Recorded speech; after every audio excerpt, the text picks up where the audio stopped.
Berg, 370 kilometres to the north, have suffered the worst flooding.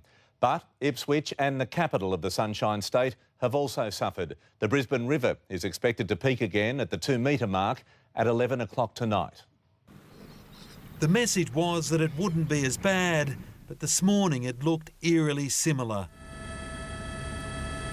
A demolition derby on the Brisbane River, a runaway boat smashing into a yacht, pontoons ripped from their pylons, ricocheting their way downstream.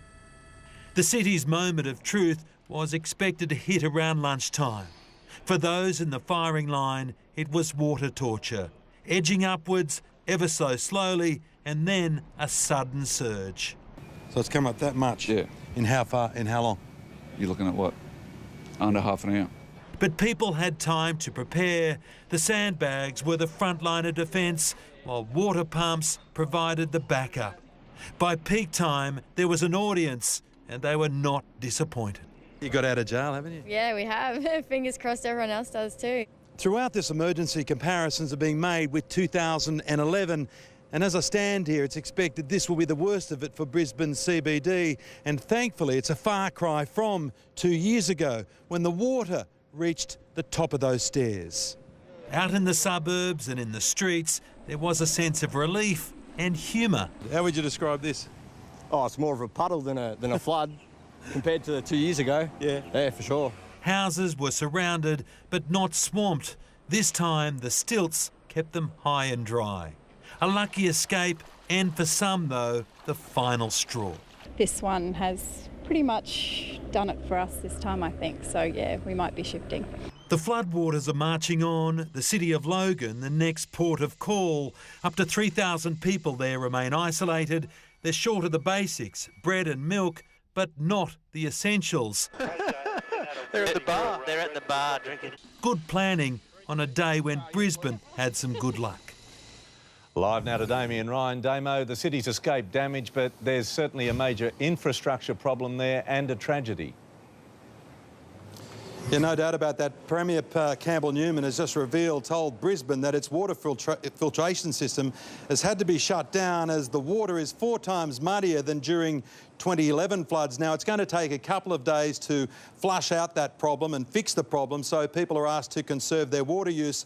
And there's another problem on the roads, Pete. The inland route from Brisbane to Sydney, a busy route, a rock fall at Cunningham's Gap is blocking the highway, so that will be out of action for another day or so. And as you mentioned about tragedy, of course, the worst news today, a 3-year-old boy who was with his mother when they were hit by a tree the other day has died, bringing the Queensland flood toll to 4 people, Pete.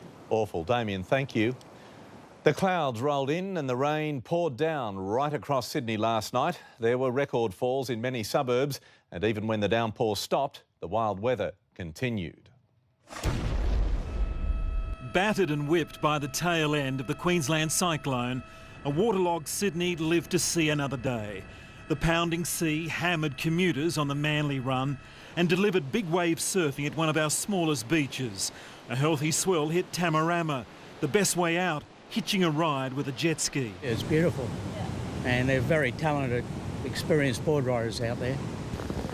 Last night, Sydney was pelted with rain. Some suburbs getting their biggest falls in 15 years. They sandbagged on Anzac Parade, Kensington, as drains quickly blocked. And trees, weakened by days of rain, came crashing down on parked cars in Artarmon. The SES responded to 500 calls for help. Crash, yeah. Looked out the window and the tree had come down. At Glenfield, this driver had a dilemma: to cross this flooded road or wait. It's almost worth crossing, but I'll probably get in trouble if there's coppers on the other side. He weighed his options and made his decision. He risked being stuck, even swept away, but his luck held and he got through. The barriers went up on the Wakehurst Parkway, strangling traffic on the northern beaches. The storm's impact on Sydney's roads could have been so much worse had it continued into tomorrow.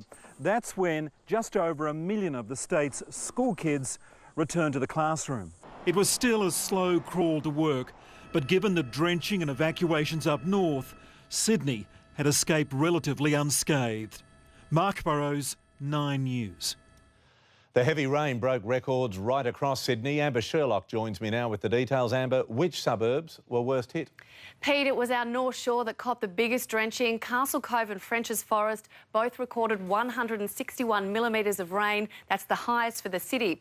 But it was the rainfall in our west that was most unusual. Holsworthy, Campbelltown and Camden copped their biggest falls in 5 years. Prospect Dam broke a 12-year record with 101 millimetres, as did Canterbury and Bankstown. And Richmond had its heaviest fall in 16 years with 112 millimetres.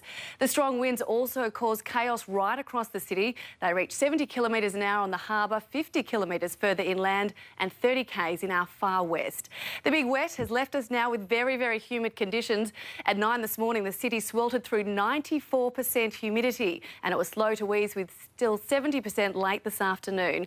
Now, there was a rare 100% humidity in our west this morning, and that did drop back slightly by 3 p.m. Now, we are in for a few more showers. I'll have the full forecast a little later, Pete. Amber, thank you very much. Stay with us. In the news ahead, a Sydney surfer critical in the aftermath of the big storm. We're there live. Plus, former Hey Dad star Robert Hughes